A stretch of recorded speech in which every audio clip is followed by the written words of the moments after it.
다 같이 사도신경으로 신앙 고백하심으로 6월 18일 화요일 아침 예배를 하나님께 드립니다.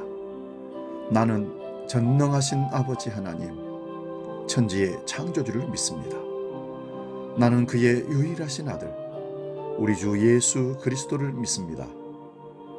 그는 성령으로 잉태되어 동정녀 마리아에게서 나시고 본디오 빌라도에게 고난을 받아 십자가에 못 박혀 죽으시고 장사된 지 사흘 만에 죽은 자 가운데서 다시 살아나셨으며 하늘에 오르시어 전능하신 아버지 하나님 우편에 앉아 계시다가 거기로부터 살아있는 자와 죽은 자를 심판하러 오십니다. 나는 성령을 믿으며 거룩한 공교회와 성도의 교제와 죄를 용서받는 것과 몸의 부활과 영생을 믿습니다. 아멘. 찬송가 289장 주 예수 내 맘에 들어와 함께 찬송합니다.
오늘 우리에게 주시는 하나님 말씀은 구약성경 창세기 17장 15절에서 22절까지 말씀입니다.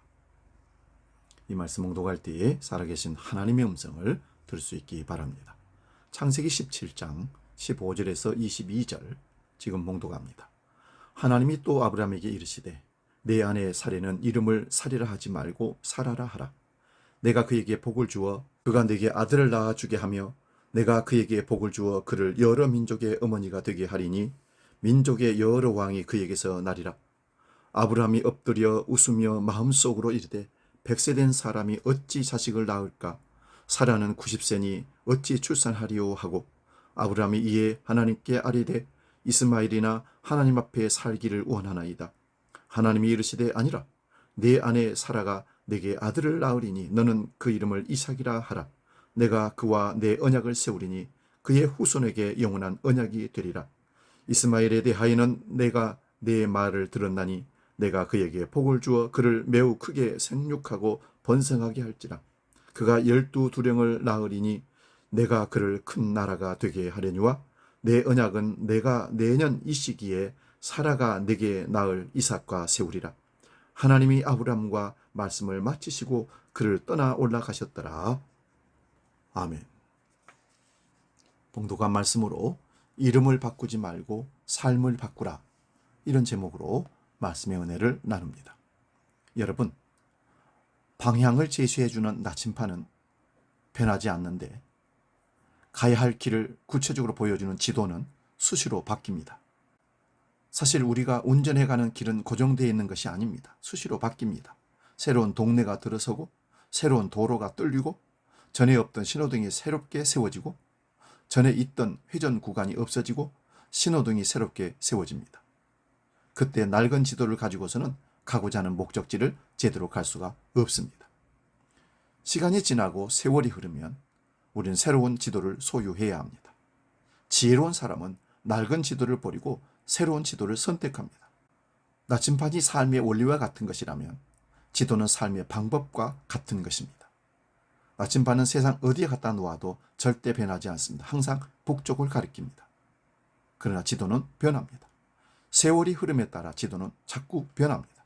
마찬가지로 우리 삶의 원리는 절대 변하지 않지만 세월이 지나면서 삶의 방법은 변합니다. 그래서 예수님께서는 이러한 사실을 아시고 2000년 전에 세수는 새 부대에 담으라고 말씀하셨습니다. 새 시대에는 새 시대에 맞는 지도가 필요한 것처럼 우리는 새 시대에 맞는 삶의 방법을 찾아야 합니다. 물론 이것은 세상과 타협하라는 얘기가 결코 아닙니다. 영원히 변하지 않는 주님의 말씀은 우리의 삶의 원리입니다. 우리는 절대 변하지 않는 원리는 확실하게 붙잡아야 합니다. 그러나 세월의 흐름에 따라 변하는 삶의 방법은 새 시대에 맞게 바꿔야 합니다. 오늘 본문에는 하나님께서 이름을 바꾸어 준 사람이 등장합니다. 하나님께서는 앞서 아브라함의 이름을 열국의 아버지라는 뜻의 아브라함으로 개명해 주셨습니다. 그리고 15절을 보면 아브라함에게 많은 자손이 나게 될 것을 확증하신 것처럼 이번에는 여주인이란 뜻의 사례의 이름을 열국의 엄이란 뜻의 사라로 개명하신 사실이 기록되어 있습니다. 이처럼 아브라함이 되고 사례가 사라가 된 것에는 언약의 성취를 확증시켜 주기 위한 하나님의 뜻이 담겨 있습니다. 야곱이 이스라엘이 되고 시몬이 베드로가 된 것도 마찬가지입니다. 베드로의 경우 이제부터는 거듭나기 이전에 시몬처럼 흔들리는 삶을 살지 말고 반석과 같이 흔들리지 않는 견고한 믿음 위에 기초를 세워가는 삶을 살라고 하는 뜻의 의미를 갖습니다. 이는 바로 예수 그리스도의 보혈로 거듭난 우리에게 주시는 메시지이기도 합니다. 그렇다고 우리가 모두 이름을 바꿀 필요는 없습니다. 하나님께서 우리에게 원하시는 것은 이름을 바꾸는 것보다 우리의 삶이 바뀌는 것을 하나님은 더 원하시기 때문입니다. 운동선수가 자세가 바르지 않으면 좋은 경기를 할 수 없는 것처럼 삶의 자세가 바르지 않으면 하나님께서 원하시는 삶을 살 수 없습니다. 다시 말씀드리면 우리의 삶의 자세를 하나님께서 원하시는 방향으로 바꾸지 않으면 우리는 결코 틀에 박힌 자리에서 벗어날 수 없습니다. 미래를 향해 앞으로 나아갈 수도 없습니다. 새로운 삶을 살지도 못할 것입니다.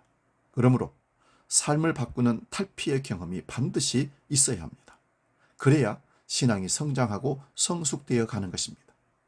이전 것은 지나갔으니 보라 새 것이 되었더라는 하나님의 선언이 우리가 성도라는 이름을 갖게 된 개명하게 된 이유입니다. 이제 우리는 하나님 백성 성도로 이 땅을 살면서 하나님이 기뻐하시는 삶을 살아내는 저와 여러분 될 수 있기를 주의 이름으로 축원드립니다. 기도하겠습니다. 거룩하신 아버지 하나님, 외형적인 이름을 바꾸는 것이 아니라 내면의 삶을 바꾸어 세상적인 삶을 살아왔던 우리가 하나님 백성, 거룩한 백성으로 성도로 이 땅을 살아가게 해 주시옵소서. 오늘 아브라함이 아브라함으로, 사례가 사라로 이름 바꾸어 하나님의 뜻에 맞는 삶을 살아낸 것처럼 우리가 성도로 그리스도인으로 이름을 바꾸어 이 땅을 살 때 하나님이 원하시는 아름다운 기뻐하시는 뜻을 이루어가는 열매를 맺는 그런 삶을 살도록 이끌어 주시옵소서. 이제 주기도록 기도합니다. 하늘에 계신 우리 아버지, 아버지의 이름을 거룩하게 하시며 아버지의 나라가 오게 하시며 아버지의 뜻이 하늘에서와 같이 땅에서도 이루어지게 하소서. 오늘 우리에게 일용할 양식을 주시고 우리가 우리에게 잘못한 사람을 용서하여 준 것 같이 우리 죄를 용서하여 주시고 우리를 시험에 빠지지 않게 하시고 악에서 구하소서. 나라와 권능과 영광이 영원히 아버지의 것입니다. 아멘.